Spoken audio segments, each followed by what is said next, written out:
think I was very surprised how quickly this has happened. I think it was only the day before that it seemed that Pep Guardiola was the main guy that possibly the FA were looking at. So yeah, I think that the speed of how suddenly Thomas Tuchel has become manager caught us all a little bit by surprise. In an ideal world, I think we would all prefer an Englishman to be leading the England team, but there aren't too many outstanding candidates that wanted the job. So I think they've looked further afield. They've picked a manager that's out of work at the moment. He's an exceptional coach. There are one or two surprises. I don't quite understand why he only starts in January. I think that's a little bit odd when there's 2 games before that. Who's going to be picking the team in November? Will Thomas Tuchel be at the games? Will he be there? Will he have any input? So I think that's a little bit of a strange one. I think also the FA need to answer, why not an Englishman? Why didn't they go down that route? Why have they gone down a foreign route again? Like I said, I think Thomas Tuchel is a fantastic coach and will do very, very well. And, they're not questions for him to answer, but I think there are 1 or 2 questions for the FA to answer. You're right. I mean, it was, Danny, it's Pete Graves here. It's strange to find out that they were waiting until January for him to start. I do agree with you there, mate. Look, do you think there was, we were on yesterday morning talking about Pep Guardiola, and then within almost minutes, it was the Tuchel stuff emerged, and then before the end of the day, he was announced he, signed a deal. I mean, do you think that talk of Pep yesterday maybe sort of got the FA minds focused to sort of just make a decision quickly to stop all the speculation and months of sort of talking about who and where and what? Well, you would normally assume that this has been going on for several weeks, several months. I'm sure it's quite a complicated contract to get done. These things normally take a little bit longer than 36 hours to get through, especially with all the legal ramifications and all those sorts of things to get sorted. So that's been sorted very, very quickly, if it has been sorted in the last 36 hours. Yeah, he's a great coach. He understands the English game. I think he's made it clear that he loved England. He wanted to stay after he was dismissed from Chelsea.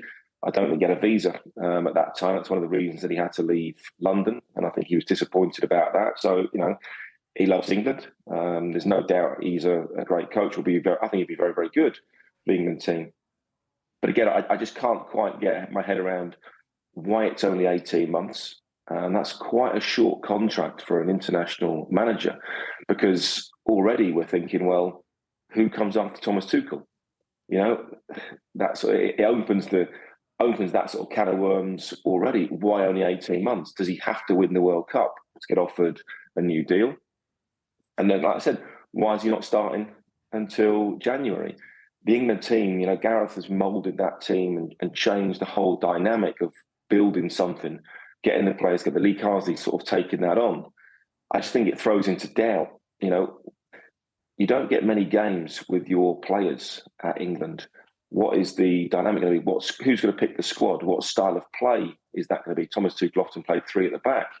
Obviously, when he was at Chelsea, that was very, very successful for him. So, yeah, I just find it a little bit bizarre. If you're going to be England manager, why are you not starting tomorrow?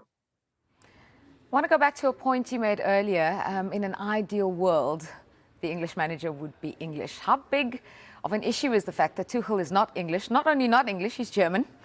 No one can doubt his CV. But would you say it kind of defeats the premise of international football?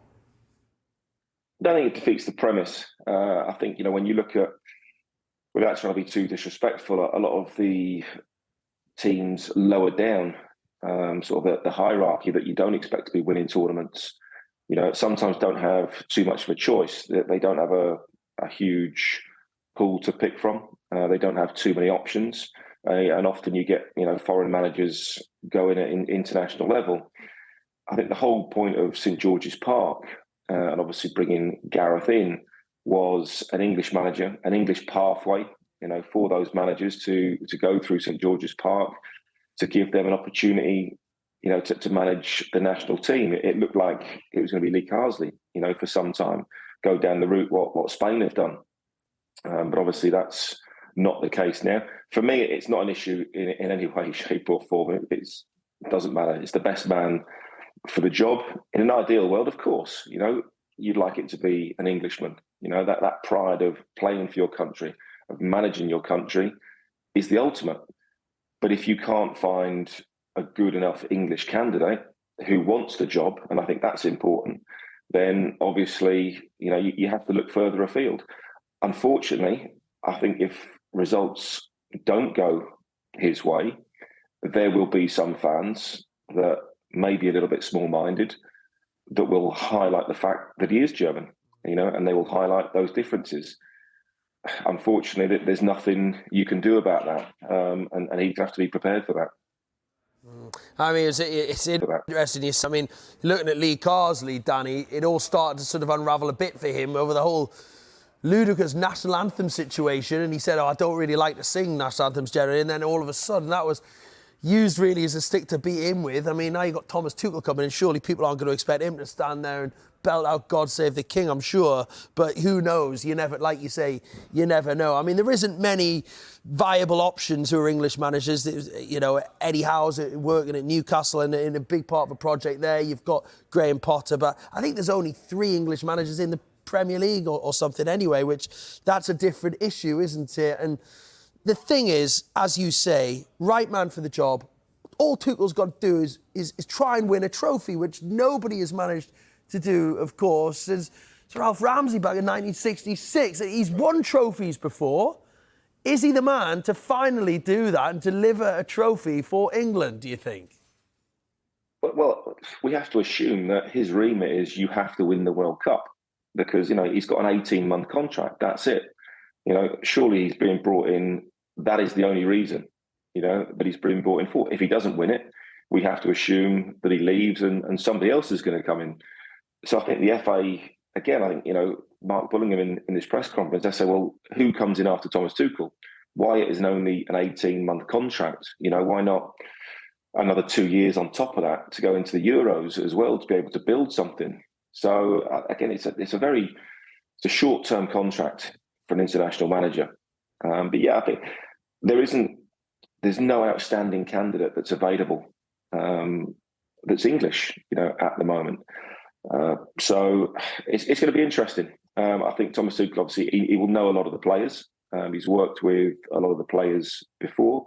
He's worked in England. Obviously, the press conferences, Gareth was exceptional at dealing with the media, also dealing with things outside of football as well. I just hope Thomas Tuchel buys into the whole project of, sort of the under 17s, 18s, 19s, 21s, right the way through, because that's, an important legacy of what Gareth Southgate left behind. All that work he did to integrate players, through the system, St George's Park staff through the system as well. That's really, really important, for the future of English football. So I'll be interested to see how he deals with that. Be interested to see how Thomas Tuchel is in press conferences. We've seen him before. He can be charismatic, he can be charming. He can be a little bit prickly at times. We've seen him be very, very passionate as well on the sidelines. He's going to be, I would suggest, completely different the way that he handles the media to Gareth. Often we see him in a hoodie and a cap on the sidelines. Will that be his managerial stance as an England manager? That's not really something that we're used to. It's always, a suit, effectively, and looking very, very smart. So there will be, if he doesn't do well, unfortunately, people will find lots of sticks to beat him with. But I think, we just have to wish him all the best. He's got a great group of young players. It's maybe not necessarily as good as everybody thinks. We have no divine right to just turn up and win the World Cup. That's not going to be easy. But we have a good chance. So hopefully he can take on what Gareth has built and get us that one step further. Great to hear your take, Danny.